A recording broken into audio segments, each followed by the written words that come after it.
Assalamualaikum warahmatullahi wabarakatuh. Perkenalkan, saya Mary Margareta Yulianti dengan NIM C1C021176.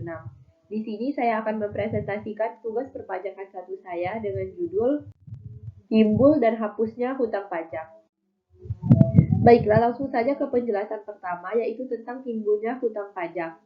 Saat di mana timbulnya hutang pajak mempunyai peranan yang sangat penting, karena berkaitan dengan 1. Pembayaran pajak, 2. Memasukkan surat keberatan, 3. Menentukan saat dimulai dan berakhirnya jangka waktu kadaluarsa, 4. Menerbitkan surat ketetapan pajak kurang bayar, surat ketetapan pajak kurang bayar tambahan, dan sebagainya.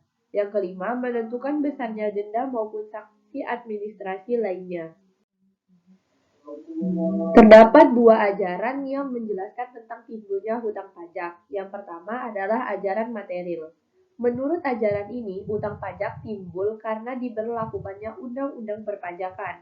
Dalam ajaran ini, seseorang akan secara aktif menentukan apakah dirinya dikenakan pajak atau tidak sesuai dengan peraturan perpajakan yang berlaku. Ajaran ini konsisten dengan penerapan self-assessment system.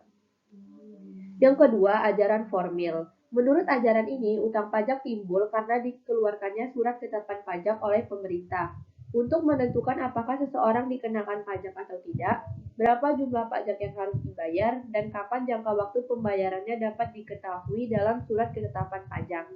Ajaran ini konsisten dengan penerapan Official Assessment System. Selanjutnya adalah penagihan pajak. Tindakan penagihan yang dilaksanakan oleh Fiskus atau jurusita pajak kepada penanggung pajak tanpa menunggu jatuh tempo pembayaran yang meliputi seluruh utang pajak dari semua jenis pajak, masa pajak, dan tahun pajak.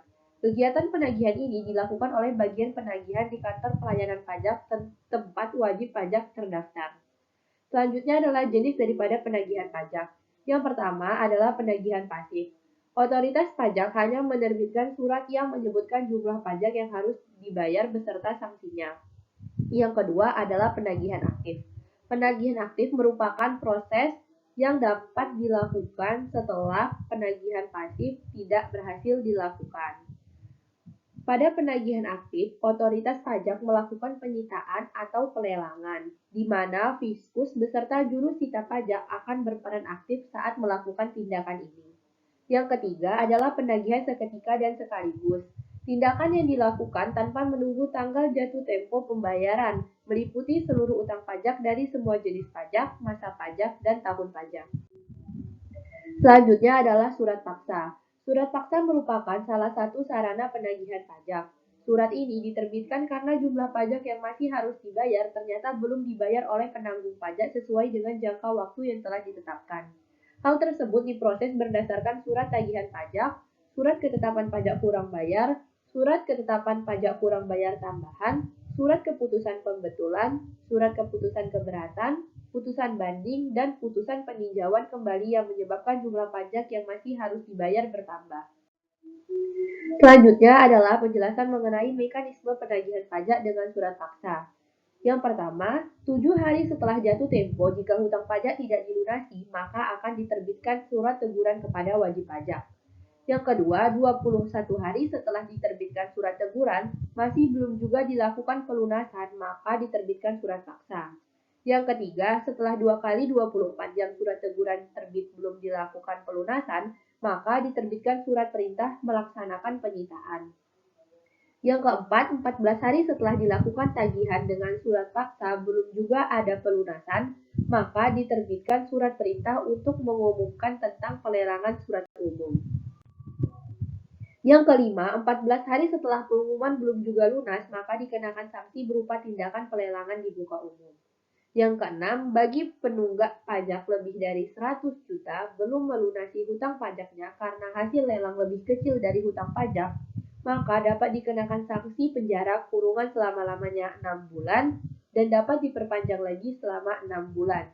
Penyanderaan tidak mengakibatkan hapusnya hutang pajak dan terhentinya pelaksanaan penagihan. Baiklah, selanjutnya adalah hapusnya hutang pajak. Berakhir atau lunasnya hutang pajak itu dapat terjadi karena 4 hal. Yang pertama adalah pembayaran atau pelunasan, Yang kedua, kompensasi. Yang ketiga, kadaluarsa. Yang keempat, pembebasan atau penghapusan. Baiklah, langsung saja ke penjelasan yang pertama, yaitu tentang pembayaran atau pelunasan. Hal ini dapat dilakukan dengan pemotongan atau pemungutan oleh pihak lain, pengkredit pajak luar negeri, maupun pembayaran sendiri oleh wajib pajak ke kantor penerima pajak, seperti bank-bank persepsi dan kantor pos. Yang kedua adalah kompensasi. Kompensasi dapat dilakukan jika wajib pajak memiliki kelebihan dalam membayar pajak, sehingga dapat digunakan untuk membayar hutang pajak. Kompensasi sendiri juga dapat diartikan sebagai kompensasi kerugian maupun kompensasi karena kelebihan pembayaran pajak. Selanjutnya yang ketiga adalah kadaluarsa. Kadaluarsa berarti telah melewati batas waktu tertentu.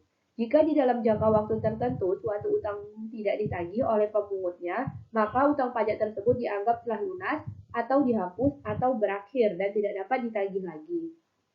Utang pajak akan kadaluarsa setelah melewati waktu 10 tahun terhitung sejak saat terutangnya pajak atau berakhirnya masa pajak, bagian tahun pajak atau tahun pajak yang bersangkutan.